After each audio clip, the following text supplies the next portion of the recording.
Yeah, I be with the Sharks at daily at work.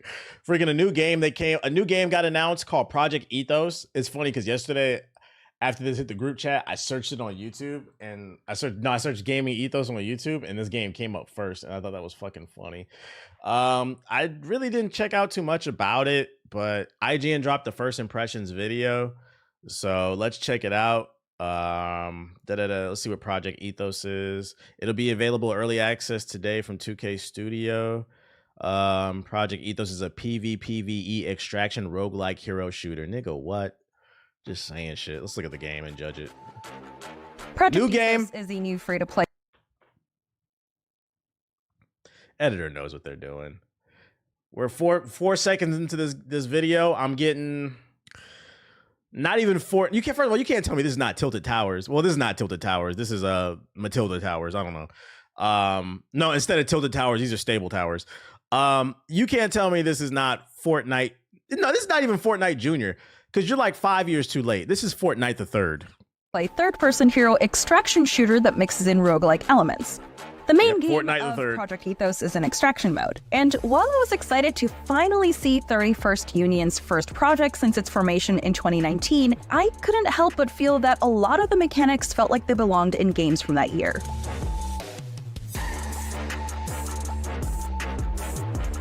Yeah, I heard what she said, right? Project Ethos is fun. Let me roll that back. That's not good. For a first impression, she said, I can't help but feel like I played this before. That a lot of the mechanics felt like they belonged in games from that year. Yo, that's like the worst first impression you could get. Oh no. Project Ethos is fine as a game. It hits all the right notes as an extraction hero third-person shooter, but my first impression after a few hours of hands-on time is that it seems to fall short of delivering anything that's truly genre-defying in either the roguelike or extraction shooter departments.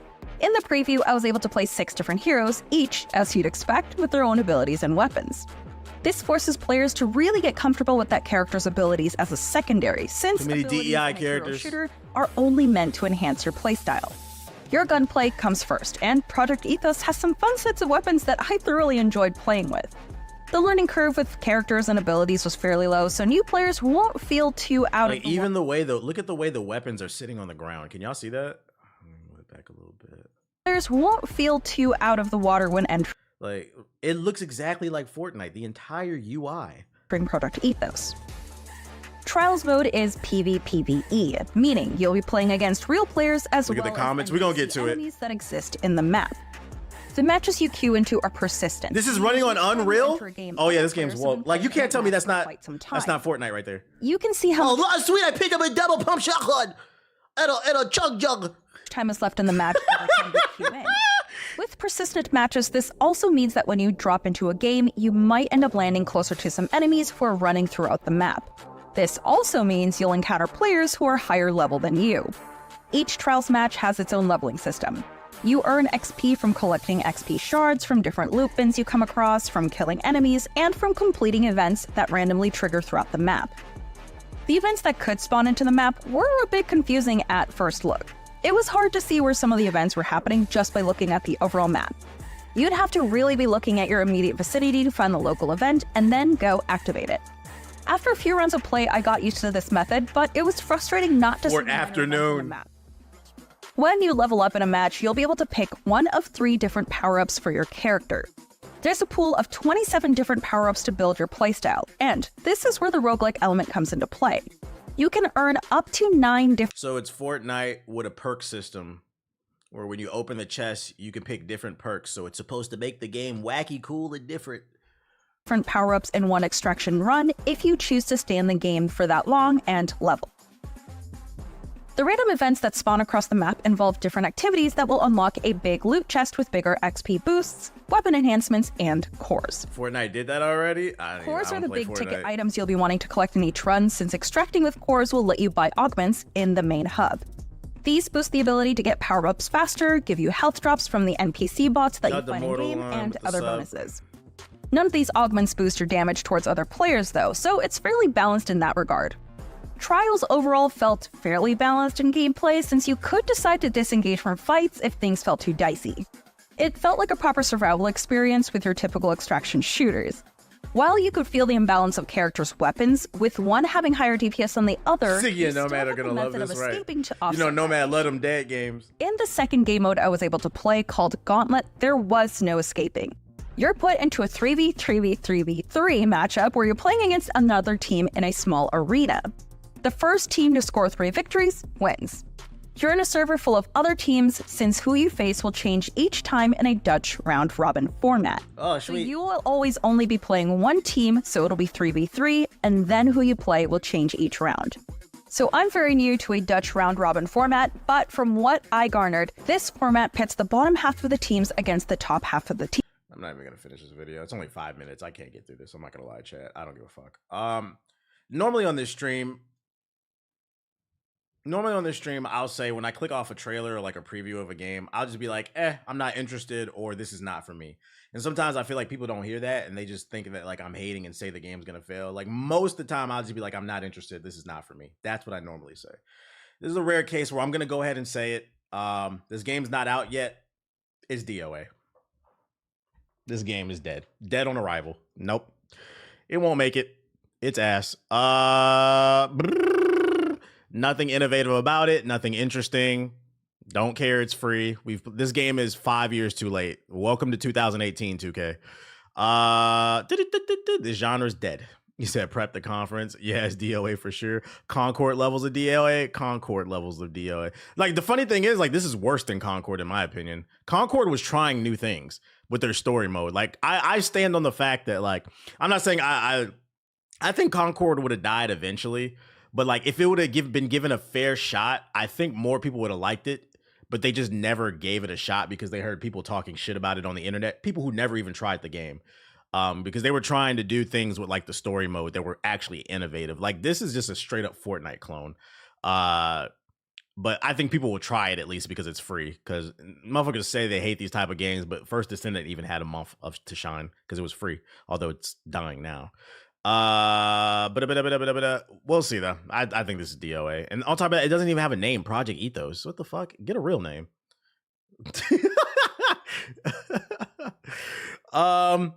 Black Ops 6 comes out next week, and we already got news on the next Call of Duty. We can't even enjoy the current Call of Duty. Currently known under the codename Saturn, Insider Gaming has learned from multiple sources that Call of Duty 25 is set to take players back to the future. And no, I don't mean soon we'll be playing as Marty McFly in the dock, but instead Call of Duty 2025 is slated to be set in the very slight future. Call of Duty has not had a game set in the future since 2018's Black Ops 4. Insider Gaming understands that Call of Duty 2025 is currently in development as a direct sequel to Call of Duty Black Ops 2, being set around 2013. Oh my lord. This better be good. People are going to be mad if it's not. As such, fans should expect the return of some fan favorite protagonists as the team faces a new villain following the death of Mendez. Wait, if it's a direct sequel to Black Ops 2 and we just got Black Ops 6, is this also being made by Treyarch?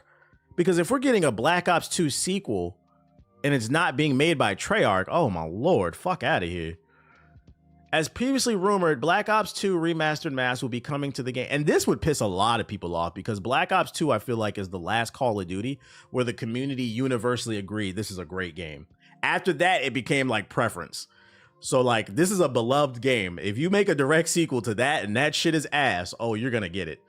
It's gonna be Modern Warfare 3 all over again. That shit was ass. Last year's Modern Warfare 3.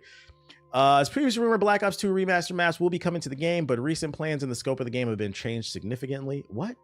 Previously, the intention was to have all of Black Ops 2 Remastered Maps released on launch, similar to how Modern Warfare 2's 2,000 maps came to Modern Warfare 3. However, the current plan is now to launch with new maps and remaster maps in conjunction. Although only one source would comment on the change, it was speculated the game was likely in response to the widespread fan criticism that painted Modern Warfare 3 as glorified DLC. See, I don't like that. That's not, it didn't paint it as anything. That's what it was. It was DLC. The code for the game leaked and it showed in the original achievements it was DLC. And then if you play the game, you could tell it was DLC. There was nothing there. It was very bare bones. It's supposed to be like a $20 expansion. Modern Warfare 3 was just, they're just yapping at this point. Speaking on specific details of Call of Duty 2025, which are heavily in flux due to the game's early stage of development. It's understood that the game is also slated to have an overhaul to its movement system, the return of the classic Pick 10 created class, the gunfight game mode, and another year of round-based zombies. There you have it. Some early details, unconfirmed, but remember, if it's true, remember where you heard it here first. Although, can we just enjoy Black Ops 6? Also, the game didn't have a platinum trophy. Facts. If you got a PC, just play Horizon Modern Warfare. Brings back the classic Horizon Modern Warfare. What's that? Yeah, it doesn't have a platinum. It was literally DLC sold for $70. They trying to scam. Here's your details. Oh, this one was interesting.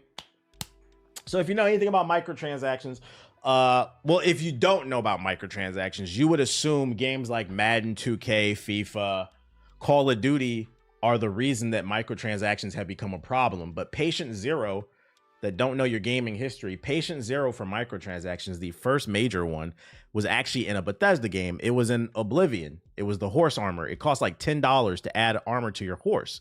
And then after that, other games saw, oh, they're making money over there on this RPG. Let's do it for our game. Da-da-da-da-da-da. So if you hate microtransactions, blame Bethesda. They're the actual problem. Anyways, in reference to that, a story came out. Skyrim lead says Bethesda was knocked back by the furious response to Oblivion Horse Armor DLC, but it sold millions anyway. You're all making fun of it, yet you buy it.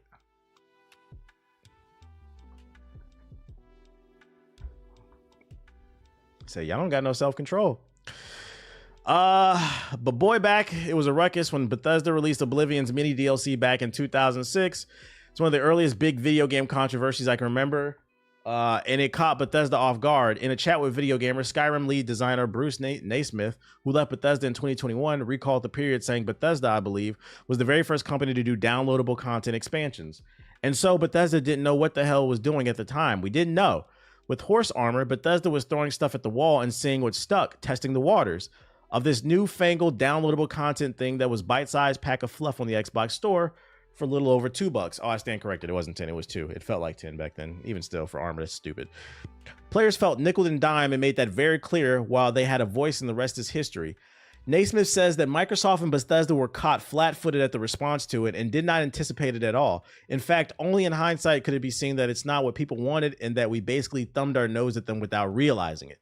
Anyway, despite being very angry about the whole thing, players still forked over a whole bunch of money for the horse armor, which, yeah, that tracks with pretty much every other massive gaming controversy since then. Horse armor sold in the millions. It had to be millions, though he can't recall the exact number. That was kind of a head shaker for us. You're making fun of it, yet you buy it. It's hard not to be reminded that meme picture of the boycotting Modern Warfare 2 Steam group showing nearly all of its members playing Modern Warfare 2. Kind of goes back to what I said. Now, like, I feel like the only way, because what he said in the article is he left the studio in 2021. So if you want to know why he's talking so reckless, is because he doesn't work there anymore. So he doesn't give a fuck. But now you know, this is what they think. I mean, Neil Druckmann, the head of Naughty Dog, said the same thing a couple months ago. I don't understand why people are social media are bitching about remasters. You guys buy them. Stop buying this shit, bruh. At this point, they're rubbing their nose at you. Just goes back to what I said about self-control. And self-control comes in a lot of different forms, whether it's microtransactions. I'm of the stance of, like, at this point, people are hooked on microtransactions, and it's hard to shake a drug. It's hard. Most drug addicts, they don't go cold turkey. You got to wean them off that shit. So if you need a little nicotine patch, that's cool. I said if you buy NBA 2K, and you spend money on VC, make 1 or 2 builds for 2K25. After that, can you fucking stop? That's the problem, bruh. Niggas be having 15 builds on 2K. You have a problem, dude. I understand it might be a little hard because we've gotten used to this shit, but if you wean yourself off, then after that, you'll be able to dial it back a little bit further. I'm not asking you to run a marathon. I'm asking you to run a 5K. Fuck a 5K. I'm asking you to run 2 miles, 1 mile. That's all. I wonder how many people who complain actually bought it, though. He said millions. Welcome to the stream, Trap. Shout out to Sauce with the sub, too. I bought the regular version and spent the $150 on VLC. I did the same. I told the boys, I said, you niggas get 2 builds out of me. After that, I'm done. I can't do it. I cannot do it, bro. Back in the day, you might have been able to build a bunch of builds because the VC was cheaper, but it's too expensive now. I'm not spending $1,000 on a fucking video game, bro. All that money y'all spent on DLC could have been spent saving up for a PS5, so you don't have to play the Death Note PS4 game. Or the version of Black Ops 6 on PS4 that doesn't even have all the features. And they just dropped the patch, So hey, I like to bring these articles up because I feel like a lot of people don't talk about this stuff, and they're rubbing their nose in your face. They like, y'all say one thing and do another. Y'all be pump faking, bro. Trying to make me spend 100 plus for a 99 overall. You tweaking. When the niggas start flexing their VC, I blame YouTubers. I ain't gonna say no names, but I remember when VC first got introduced, I saw big YouTubers on social media making fun of their own audience because they couldn't afford the VC. Because I remember when VC first came out, the community did push back on 2K. And I remember seeing a couple big YouTubers making fun of their own audience, posting screenshots of like comments from their videos. Oh, if you're just broke, just say that. So then what happened is the viewer got conditioned to think that this is okay. Your leaders are frauds. I'm 6 years clean of 2K. 6 years. You said gamers are like the girl who doesn't usually do. I don't usually do this. Yeah, you do. You suck a lot of dick. What are you talking about? As of today, this was announced. I caught this right before I started streaming. Marvel Spider-Man 2 is coming to PC January 30th, 2025. So it's right around the corner. So if you don't have a PS5 and you wanted to play a lot of people's game of the year, it is coming to PC, which also reinforces the argument that I've been bringing up. Like, these PlayStation games are coming to PC sooner and sooner. You used to have to wait 2-3 years. It's barely been like a year, I think. And this shit is already coming to PC. In my opinion, if you are a gamer that is balling on a budget and you can only afford 1 to 2 platforms, the best bang for your buck, in my opinion, is build a PC and get a Nintendo Switch. Because with the PC, you get all Xbox games day one. You get the PlayStation games within a year after release if you don't mind waiting. I don't see why, because if you're not a content creator, there's no reason for you to be there day one. And then with Nintendo's platform is the only platform where you can get Nintendo games if you like Nintendo games. That's the best combination in my opinion. And in my opinion, you see how quick Spider-Man 2 came to PC. I think it's going to get faster and faster and faster because it might be a point where you only got to wait 6 months, 3 months. Shit, maybe there might be a day where day one PlayStation games come to PC. And you know why? Because every time one of these PlayStation games come to PC, it is the top selling game. It is a top selling game for X amount of months. Sony is a corporation. They like money.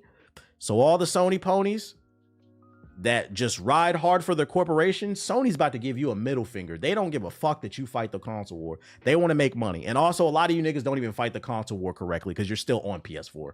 You niggas didn't buy this game. So they got to put it on PC now.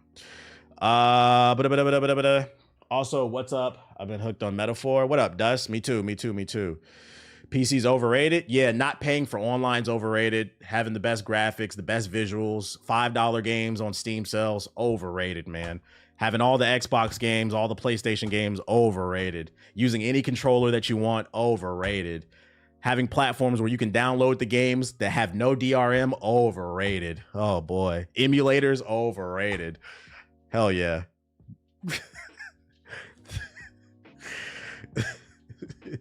Oh yeah, mods, hella overrated. Oh shit. Oh, and then last but not least, for this batch of articles I got, this was pretty cool that got announced. So there's a new remake of the N64 coming. If you're a collector, this N64 device will be able to play all N64 games in 4K. It's region free, meaning if you're a collector, you don't have to worry about which version you're buying. This will work for the US, Japan, European versions of all the different cartridges. So you can just collect anything and be able to play it. It'll have Bluetooth, Wi-Fi. I'm not sure what the Wi-Fi is for. Maybe like firmware upgrades or something like that. But you say you don't own none of your games, LOL? I'd argue nobody owns in games anymore. these games that you buy on, first of all, be for real. Most console gamers, and I just read an article about that, most console gamers buy digital. So you're in the same boat as PC. What are you talking about? 2, when you do buy a disc, half the time the game isn't even on the disc. You download it from the internet. That's a terrible talking point. I just gave like 15 different points of the benefits of PC, and you were like, you don't own the games. If you're not interested in PC, that's perfectly fine. I'm not here to sit here and police on what you should and shouldn't play. But if you want to have an actual like healthy intellectual conversation about what's objectively better for your money, the PC is. You said I don't. All my games are physical. I know. I buy this. You can't sit here and cap, nigga. Yo, I'm not gonna lie. It's the end of the conversation. I'm not debating you niggas. I've been buying physical games. You put the disc in, you download the game. You don't own it. Stop the cap. That shit don't work on me, bruh. I own every platform. I'm very educated on this shit. Cut the cap, bruh. Cut the fucking cap. You said, teammate, you hurt his feeling. This nigga clutching that PlayStation, boy. That PlayStation 4. Don't clutch it too tight. Don't clutch it too tight, because you know when you power it on, it's gonna blow up the house. Turn your house into a Mortal Kombat fatality. That's what the PS4 is. He said, we found the broke nigga. I did not say you need to be on PC. I was just saying, hey, the best bang for your buck is this. Y'all be taking that shit way too personal. Cut it out. We just talk about games. Anyways, I'm just trying to give people education. That's all. But yeah, I thought this was pretty cool if you're a collector. I don't think I'll get this. I think the only way I would want to get this and get into collecting like these older games is I would need a platform where this runs Nintendo, Super Nintendo, and N64 games. And if you can make the Game Boy happen, I know Analog has that Game Boy already that runs all the Game Boy games, but at bare minimum, all the cartridge games, that would be better. I don't want to buy it. I know it's cool. It does 4K. I could get an emulator. I don't want to buy a physical piece of hardware just to play N64 games. But if you're into collecting, it might be an option. It looks pretty cool. It's got its own little controller. If y'all want the link to it, it's $250. Analog makes good products. This is the same team that made the Game Boy, the HD Game Boy thing. It plays all Game Boy games. Is it on their damn website?